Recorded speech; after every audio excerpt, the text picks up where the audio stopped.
مت پوچھیے کہ کیا ہے سرکار کی گلی میں، مت پوچھیے کہ کیا ہے سرکار کی گلی۔ یہ جو حاجی جاتے ہیں آج کل میں عمرہ کر کے جو لوگ آئے ہیں یہاں بھی بیٹھے ہوئے ہیں، ان کو پتہ وہاں حدیث کس کی ہے؟ ماں بین بیتی و منبری روضۃ من ریاض الجنہ۔ آقا علیہ السلام فرماتے ہیں کہ میرے منبر سے لے کر میرے گھر تک جو زمین کا ٹکڑا ہے یہ جنت ہے۔ پیار سے بولے سبحان اللہ۔ میرے گھر سے ماں بین بیتی و منبری روضۃ من ریاض الجنہ، جنت کے جو باغات ہیں، جنت کا جو حصہ ہے، اس جنت میں سے ایک حصہ یہ زمین کا ٹکڑا ہے۔ اے آقا کون سا؟ فرمایا جس منبر پہ میں بیٹھتا ہوں یہاں سے لے کر میرے گھر تک یہ جنت ہے۔ تو اس لیے بسا اوقات کوئی نعت پڑھتا ہے، علم نہ ہونے کی وجہ سے ہم یہ سمجھتے ہیں کہ سرکار کی گلی میں وہاں جنت کا در وہاں کھلا ہے، وہاں پہ ایسے ماحول کہاں پہ ہے؟ تو اصل میں حقیقت یہ ہوتی ہے کہ علم بہت بڑا سمندر ہے، تو کون ہے جو علم کا دعویٰ کر سکے کہ میں سارا علم جانتا ہوں؟ تو اس لیے محبت سے پڑھیں۔ یہ نہ کسی پیر کی بات ہے، نہ کسی عالم کی، نہ میری اور آپ کی، یہ مدینے والے کی بات ہے۔ اور یہاں سے میرے مصطفیٰ کا اختیار دیکھیں کہ اللہ نے کائنات بنا کر اپنے نبی کے حوالے کر دی۔ اب دنیا کا کوئی بھی انسان کتنا بڑا ولی ہو، غوث ہو، اسے وہ نقطہ سمجھنا، بہت سارے لوگ ماشاءاللہ ہمارے آفتاب صاحب ہیں، حاجی گلزار صاحب، جمشید قریشی صاحب، حاجی احمد صاحب بھی آئے، رفتار صاحب ہیں، کئی لوگ یہاں پہ ایسے بیٹھے ہوئے جو حج بھی کر کے آئے، عمرہ بھی کر کے آئے ہیں، اور بات دیکھ کے آئے ہیں کہ وہاں یہ حدیث لکھی ہے ماں بین بیتی و منبری روضۃ من ریاض الجنہ۔ میرے نبی نے فرمایا کہ میرے منبر سے لے کر میرے گھر تک یہ جو ٹکڑا ہے اسے خدا نے جنت بنا دیا۔ یہ جنت کے باغوں میں سے ایک باغ ہے۔ اچھا اگر میں اعلان کر دوں کہ جس منبر پہ اس وقت میں بیٹھا ہوں یہاں سے لے کر سامنے گیٹ تک یہ جنت کا ٹکڑا، آپ مانیں گے نہیں مانیں گے؟ آپ کہیں گے آپ کے پاس گارنٹی کیا ہے؟ آپ کے پاس اتھارٹی کیا ہے؟ میں اتھارٹی مصطفیٰ کی بتانے لگا ہوں، توجہ فرمائیے گا۔ یہ میرے اور آپ کے میزبان کریم آقا صلی اللہ علیہ وسلم کی ذات اقدس ہے۔ آپ دیکھو ہمارے ملک کا ایک وزیر ہے، آگے اس کے وزیر ہوتے ہیں، مشیر ہوتے ہیں، تو اب قانون یہ ہوتا ہے کہ وہ جو وزیر جس شعبے کا وزیر ہے، یعنی جس شعبے میں اس کو اختیار دیا گیا ہے، وہ اس شعبے کو ہر لحاظ سے اپنے معاملات کو آگے بڑھا کر قانون لاگو کر سکتا ہے۔ ٹریفک کا کوئی وزیر ہوگا، ٹھیک ہے، اچھا اسی طرح کوئی وزیر خزانہ ہوگا، کوئی وزیر مالیات، کوئی کسی قسم کا وزیر، تو وہ اپنا اختیار اپنی اس وزارت کے ذریعے سے لاگو کر سکتا ہے، وہ قانون بھی نافذ کر سکتا ہے۔ میں قربان جاؤں آمنہ کے لال کی شان پر، ذرا توجہ فرمائیے گا۔ اب یہ جو بات میں کر رہا ہوں یہ ہے دنیاوی وزیروں کی بات، دنیاوی مشیروں کی بات۔ سب سے بڑا وزیر اعظم ہے، آگے اس کے وزیر ہیں، اور انہوں نے جو وزیر اعظم نے اپنے وزیروں کو جہاں جہاں کا حکمران بنایا، وہاں وہاں تک وہ ہر قانون نافذ کر سکتے ہیں، انہیں کوئی ادارہ، کوئی ملک روک ٹوک نہیں سکتا۔ اب میرے نبی نے یہ فرمایا ماں بین بیتی منبری روضۃ من ریاض الجنہ، کہ میرے منبر سے لے کر جہاں تک میرا گھر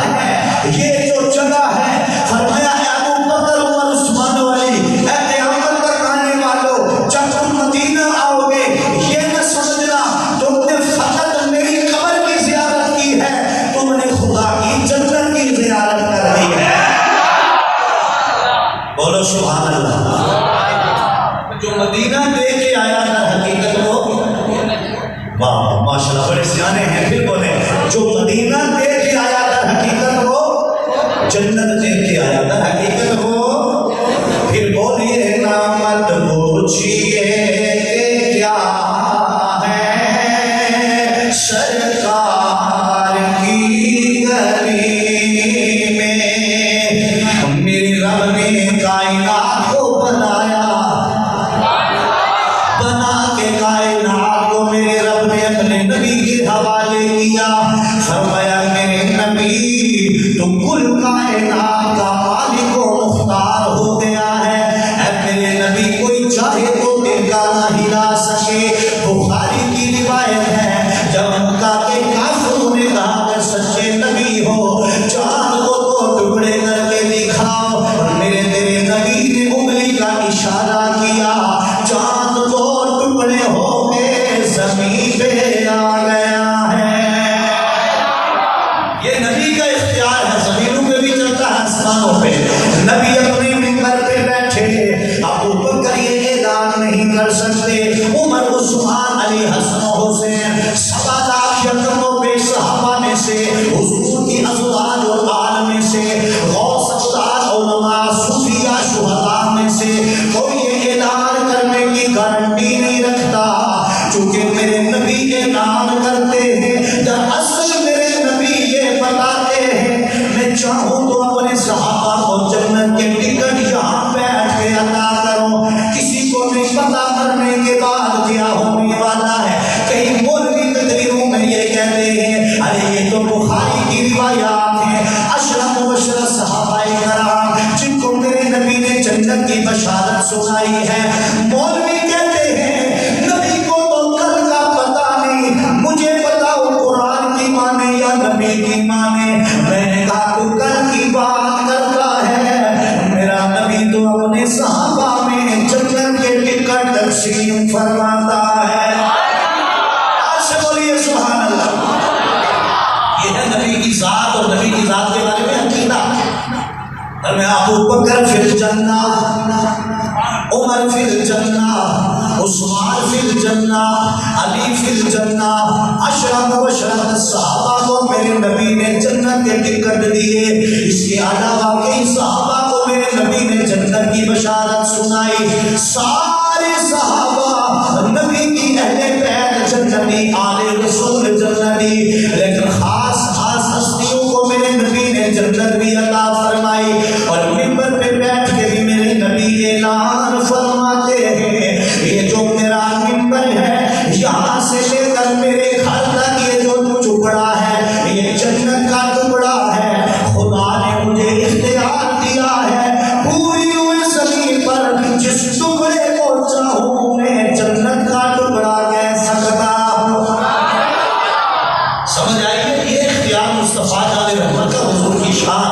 پھر بولیے نا مت پوچھئے کہ کیا ہے سرکار کی گلی، آواز نہیں آ رہی، مت پوچھئے کہ کیا ہے سرکار کی گلی، جنت کا در کھلا ہے سرکار کی گلی میں، جنت کا در کھلا ہے سرکار کی گلی، کس کس کو میں بتاؤں خود جا کے کوئی دیکھے،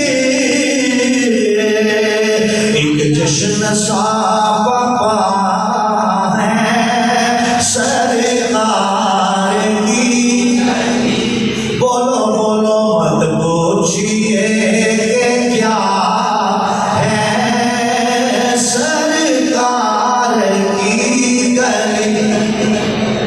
اور یہ وہ عظیم ہستی ہمارے آقا علیہ السلام کی ذات ہے، ابراہیم علیہ السلام جیسا پیغمبر، وہ بھی رب سے کعبہ بنا کے میرے کو تمہارے نبی کو مانگ رہا ہے، اے اللہ مصطفیٰ جان رحمت کو بھیج دے۔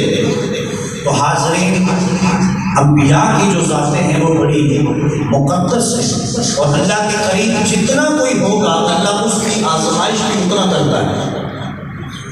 ہمارے ہاں یہ ہوتا ہے تھوڑی سی آزمائش آ گئی تو ہم شکوہ کرنا شروع ہو جاتے ہیں، گلہ کرنا شروع ہو جاتے ہیں اللہ کی بارگاہ میں کہ میرے ساتھ یہ ہو گیا، اور کبھی یہ غور نہیں کرتے کہ اللہ نے ہمیں جو نعمتیں عطا فرمائی ہیں وہ کتنی ہیں، ان کے بارے میں کیا ہے۔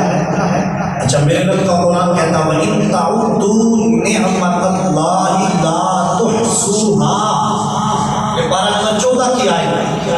اگر تم اپنے رب کی نعمتوں کو شمار کرنا چاہو تو اللہ کریم فرماتا ہے لا تحصوها، تم میری دی ہوئی نعمتوں کو شمار نہیں کر سکتے۔ اتنی نعمتیں رب نے مجھے اور آپ کو عطا فرمائی، اپنے جسم کو سر کے بالوں سے لے کر پاؤں کے ناخنوں تک۔ کبھی جب آپ اور باتوں میں غور کرتے ہیں تو کبھی اپنی اس باڈی میں غور کر کے دیکھیں۔ میں کہتا ہوں آپ کو کئی مہینے صرف اپنا جو مغز ہے، سر ہے، ماتھا، ناک، چہرہ، اس کی تحقیق اور ریسرچ میں لگ جائے گا کہ بنانے والے نے ہمیں کتنا حسین و جمیل بنایا، اور پھر یہ اعزاز بخشا ہے کہ پوری انسانیت سے اور سرفراز فرما کے ساری امتوں سے ہمیں حضور کا امتی بنا کے اللہ نے یہ اعزاز بخشا کہ ہمیں سب سے اعلیٰ بنا دیا، ایک بات۔ اور دوسرا جتنی بھی اس نے مخلوق پیدا فرمائی ہے، سب سے اعلیٰ مخلوق انسان اللہ نے ہمیں اور تجھے پیدا فرمایا۔ اب اس پہ ہم کتنا شکر ادا کرتے ہیں۔ اچھا شکر ادا کرنے کے کئی معنی ہیں، شکر ادا کرنے کے کئی طریقہ کار ہیں۔ اس کے لیے سب سے بڑا رب نے بتایا ہے کہ میری عبادت کرو، میری عبادت کرو، میرا شکریہ میری عبادت کے ذریعے ادا کرو۔ لیکن آپ سچ بتائیں کہ مسلمانوں کی جو اس وقت کیفیت ہے اس میں کتنے لوگ ہیں جو 5 وقت کی نماز پابندی سے ادا کرتے ہیں؟ اگر آپ غور کریں، میں بڑی قابل توجہ بات عرض کر رہا ہوں، ہمارے گھر میں 10 بندے مرد اور مل کر سارے اگر بالغ ہیں، عاقل ہیں، نماز ان پہ فرض ہے، مجھے بتائیں 10 میں سے پکے نمازی کتنے؟ اور مجموعی طور پر امت کا جو حال ہے اس میں دیکھیں کئی محفل ہو رہی ہے، کئی سیاسی جلسہ ہو رہا ہے، آپ شادی حال میں گئے 200 بندہ شادی حال میں بیٹھا ہے، نماز کا ٹائم ہوا کتنے لوگ اس کے نماز پڑھ رہے، اور پھر ہمارا دعویٰ اس میں یہ ہوتا ہے کہ ابھی ہم خدا سے بڑی محبت کرتے ہیں۔ میں کہتا ہوں ہمارے اولیاء اور علماء نے لکھا کہ اے بندے تو اپنے نصیب پہ رو کہ تجھے توفیق ہی نہیں ملی کہ اس خدا کی بارگاہ میں تو سر جھکا سکے، تو در در کی ٹھوکریں کھاتا پھرتا ہے، اپنے نفس کے لیے، اپنی اولاد کے لیے کیا کچھ نہیں کرتا، رب کے دربار میں جھکنا ہی نصیب نہیں ہوا۔ وہ رب اتنی عطائیں کر کے کہتا ہے کہ لا تحصوها، تم میری نعمتوں کا شمار نہیں کر سکتے، اور ذرا سی میں آزمائش آ جائے ہم جو ڈورا پیٹنا شروع ہو جاتے ہیں، بھئی میں تو مارا گیا، میرے حالات پڑے گا، میری خستہ آتی ہے، یہ ہے وہ ہے۔ اور پھر اللہ نے قرآن میں پھر ایسے لوگوں کو آزمایا، آزما کے ان کا ذکر بھی کیا تاکہ جب ہم قرآن پڑھیں نا، اس لیے ہمارے نبی علیہ السلام نے فرمایا کہ میری امت قرآن پڑھنا، جب تم قرآن پڑھتے رہو گے اور قرآن کا ترجمہ سمجھ کے اس پہ عمل کرتے رہو گے تم کبھی مار نہیں کھاؤ گے۔ اور یہ قوم کوئی بھی جب اٹھتی ہے تو میرے نبی نے فرمایا جس قوم کو بھی خدا عروج عطا فرمائے گا قرآن کے ذریعے سے عطا فرمائے گا۔ اور اب میں آپ کی بارگاہ میں عرض کرتا ہوں ایک بات، اللہ کریم نے فرمایا اِذِ ابْتَلَا، کیا فرمایا؟ سارے بولے ہوگا اِذِ ابْتَلَا، توجہ ہے تو سبحان اللہ کہتے ہیں، میری طرف توجہ پیاس کی آواز سے کہتے ہیں سبحان اللہ، کہ مجھے کہنا نہ پڑے، محبت سے بولا کریں یہ اللہ کے نام کی تسبیح ہے، اس پہ بھی آپ شرماتے رہے تو بات نہیں ملے گی۔ جنت میں درخت لگتا ہے، 90 نیکیاں ملتی ہیں، 90 درجے بلند ہوتے ہیں، 90 گناہ معاف ہو جاتے ہیں، ذرا سی تسبیح پر وَإِذِ ابْتَلَا، اللہ کا قرآن پارہ نمبر پہلا، اور جب آزمایا ابراہیم ربہ ابراہیم کو اس کے رب نے بکلمات فاتمہن، کس میں آزمایا؟ کچھ باتوں میں آزمایا۔ کس نے؟ بولو، اللہ نے۔ کس کو؟ جناب سیدنا ابراہیم علیہ السلام کو۔ پھر اللہ نے فرمایا کہ یاد کرو وَإِذِ ابْتَلَىٰ، یہ خطاب قرآن آمنہ کے نام پہ نازل ہوا، اور اللہ فرماتا ہے یاد کرو۔ یہاں ایک دلچسپ بات میں پیش کر کے آگے بڑھوں گا۔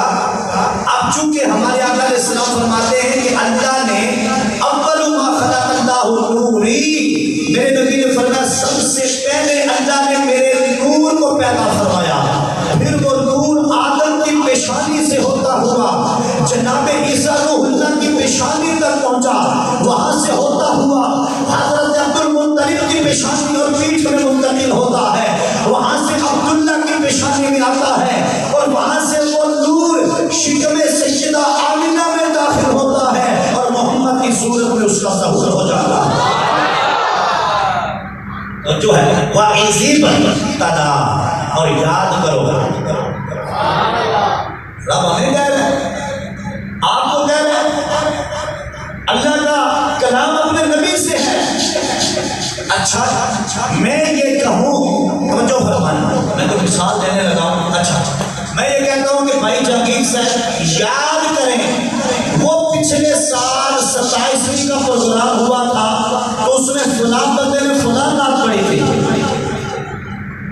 تو اگر جہانگیر صاحب محفل میں نہیں تھے تو پھر میں ان کو خطاب کیسے کر سکتا ہوں؟ اگر یہ موجود ہیں اور محفل میں سب کچھ دیکھ رہے تھے، پھر میں کہوں گا بھائی یاد کریں وہ محفل۔ آپ کسی کو کہتے ہیں یار یاد کر فلاں جگہ رستے میں چائے پی تھی، بڑے مزے کی تھی، اب وہ ساتھ ہوئی نا تو آپ اسے یاد کیسے دلائیں گے جب بندہ موقع پہ نہیں ہے؟ تو علماء فرماتے کہ رب فرماتا تھا وَإِذِ ابْتَلَىٰ، اور یاد کرو اے میرے نبی محمد، تم یاد کرو۔ اے اللہ، نبی کیسے یاد کریں؟ فرمایا اس لیے نبی تم یاد کر، ہمیں پتا ہے، تجھے پتا ہے، جب ہم ابراہیم کو آزما رہے تھے اور ابراہیم نارے نمرود میں جا رہے تھے تو تو نور بن کے ابراہیم کی پیشانی میں چمک رہا تھا، سارا منظر دیکھ بھی رہا تھا۔ سمجھ آئی ہے تو کہیں سبحان اللہ۔ وَإِذِ ابْتَلَىٰ، اور پھر فرمایا وَإِذِ ابْتَلَىٰ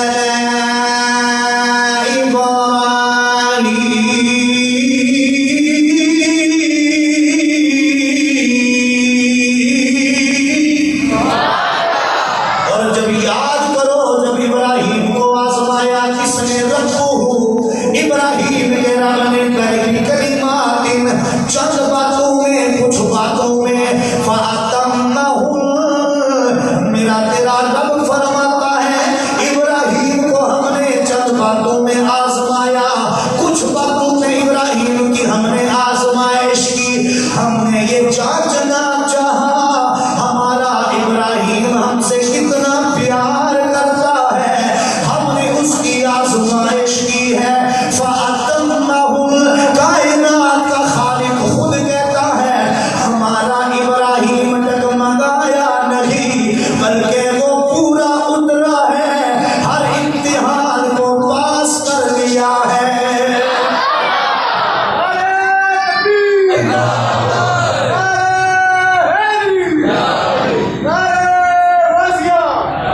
اللہ اکبر۔ اللہ فرمائے کہ میں نے ابراہیم کو آزمایا ہے، تو آزمائش ہمیشہ رب کے پیاروں کے لیے آتی ہے۔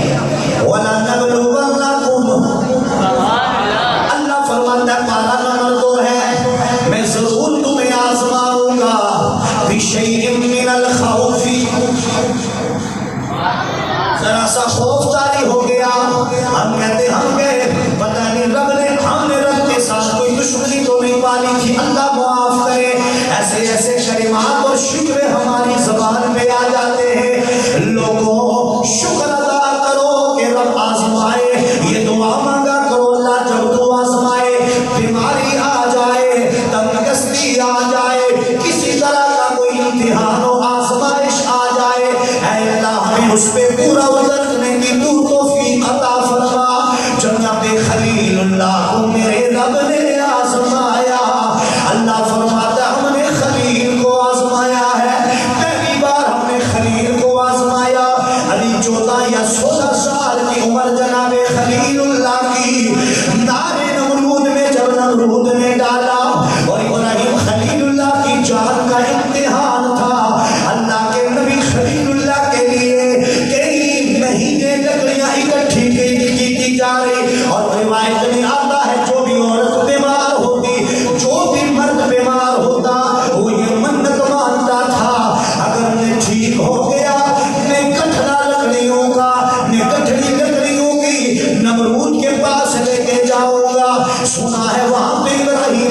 بلایا جائے گا۔ روایات میں آتا ہے یہ کوئی 2-4 دن کی بات نہیں ہے، ارے درجنوں دن وہ لکڑیاں جمع ہوتی رہی، سارا قلعہ لکڑیوں سے بھر گیا، پھر اس میں آگ لگائی گئی، کئی دن تک وہ آگ جلتی رہی، اور جب نمرود نے دیکھا کہ آگ کے شعلے آسمانوں سے باتیں کرتے ہیں، پھر من جنین کے ذریعے ڈولی نما من جنین کے ذریعے اللہ کے پیغمبر ابراہیم کو نار نمرود میں ڈالنے کے لیے تیاری ہونے لگی۔ جو پرندہ ہواؤں سے گزرتا ہے، آگ کی حرارت اتنی ہے وہ آسمان کی بلندیوں کے قریب سے جھلس کر اس آگ میں گر جاتا ہے، اسی آگ میں خلیل اللہ کو جلانے کی تیاری ہونے لگی۔ لیکن میں قربان جاؤں، نمرود نے کہا اے ابراہیم اب بھی تیرے پاس موقع ہے، ہمارے الہوں کو مان لے، ہمارے ہاتھوں سے بنائے ہوئے بتوں کو مان لے، سورج چاند کو خدا تسلیم کر لے، فلاں فلاں بت کو خدا تسلیم کر لے۔ خلیل اللہ نے فرمایا اے نمرود جو تو کر سکتا ہے کر لے، خلیل کبھی بھی اپنے رب کی توحید سے بیزار نہیں ہو سکتا۔ یہاں پہ سارے توجہ فرمائیں گے جتنے آدمی بیٹھے ہو، ہمیں ذرا سی کوئی مشکل آ جائے نا، اگر کوئی بیمار ہو جائے تو نماز نہیں گئی، ذکر کیا، خدا کو ہی بلا لیا، لیکن ابراہیم خلیل اللہ نبی ہیں اور خدا نے اپنے نبی کو آزمائش میں ڈال دیا ہے۔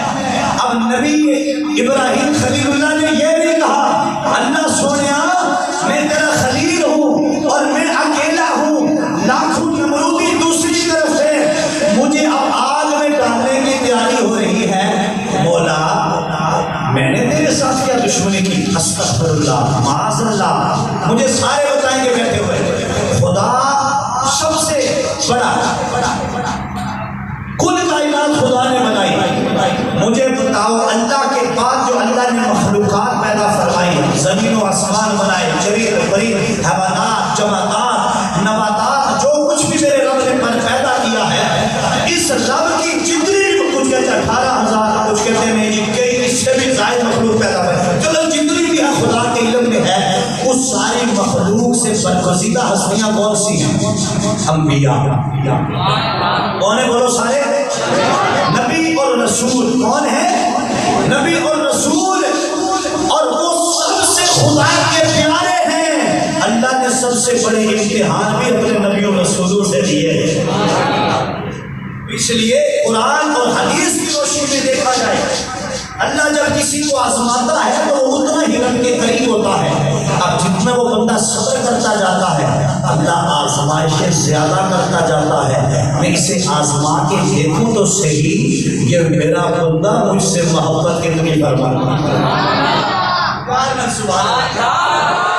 صدقے جاواں تو عقیدے میری محبت خدا نال کتنی ہے، ایک رقم جو فرما سوال ہے، ایک دمبا قربان کرنے کی باری آ جائے تو 100 ہیلے ڈھونڈتے ہیں کہ کہیں سے جان بچ جائے ہے جی، اور مانگتے تو کہتے ہیں اللہ سونیا لاکھوں عطا کر، کروڑوں دے، پلاٹوں دے، مرسڈیز دے، اللہ بہت بڑی کوٹھی دے، اور جب خدا کے گھر مسجد میں یا دین والوں میں غرباء فقراء مساکین کو دینے کی باری آتی ہے، پھر جیب سے سکے ڈھونڈتے ہیں، سب سے پرانا نوٹ ڈھونڈتے ہیں، اور پھر کہتے ہیں ہم خدا سے بڑی محبت کرتے ہیں۔ اس لیے اللہ نے قرآن میں خلیل اللہ کے قصے کو بیان کیا، فرمایا قیامت تک کوئی جھوٹے دعوے ہماری محبت سے ہم سے نہ کرے، اگر محبت ہم سے کوئی کرتا ہے پھر خلیل جیسی محبت کر کے دکھائے۔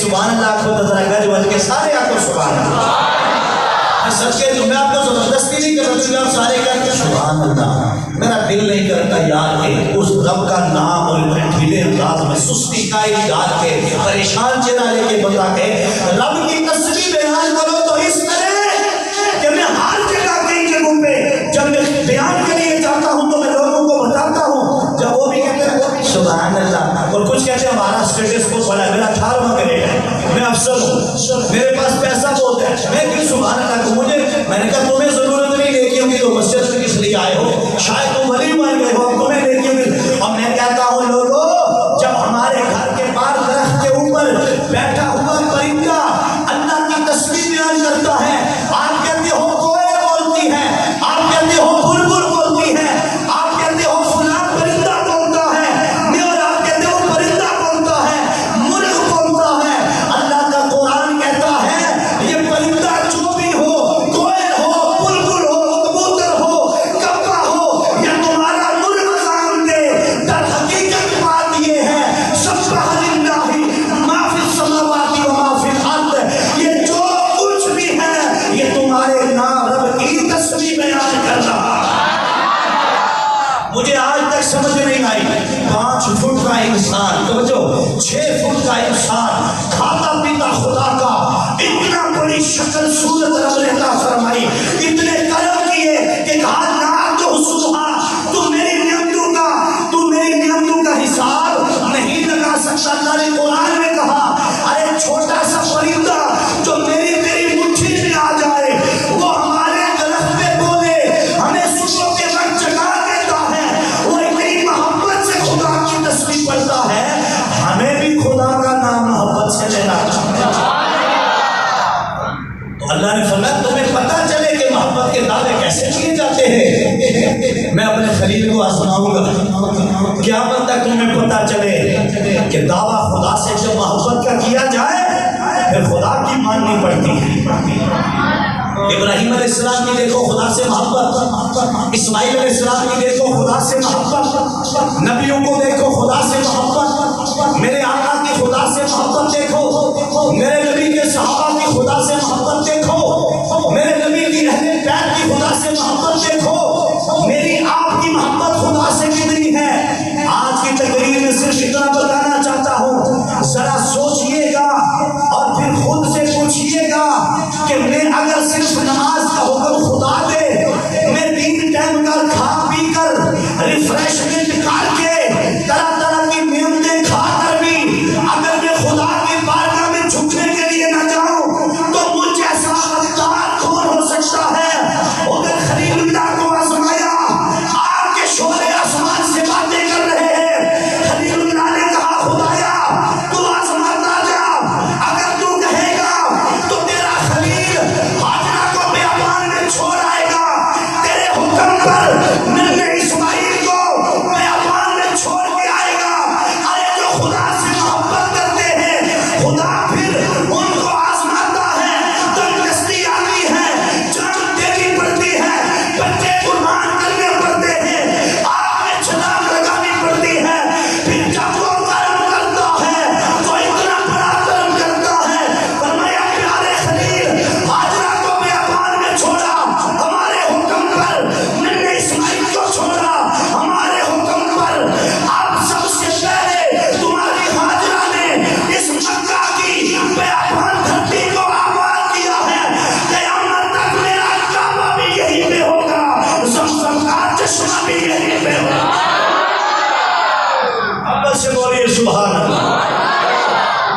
اللہ کے حکم کو مانا خلیل اللہ نے، اور جب جانے لگے تو سوچا بیوی بھی ہاجرہ جیسی ہو، بیوی کہے کہ داڑھی مڈا، مجھے تو اس طرح اچھا لگتا ہے۔ میں کہتا ہوں وہ انڈیا کے کسی بڑے بندے کی نوکرانی تو ہو سکتی ہے، زہرا کی نوکرانی نہیں ہو سکتی، یا اسے ابھی آج میرے آپ نے ابھی تک دین سکھایا ہی نہیں ہے، وہ امامے پہ تنقید کرے، سنت رسول پہ کرے، تو وہ عائشہ اور زہرا کی نوکرانی خادمہ کیسے ہو سکتی ہے؟ ابھی اس نے دین سمجھا ہی نہیں۔ ہاجرہ نے کہا خلیل اللہ یہاں پہ نہ کھانے کے لیے نہ پانی کا چشمہ، یہ تھوڑا سا مال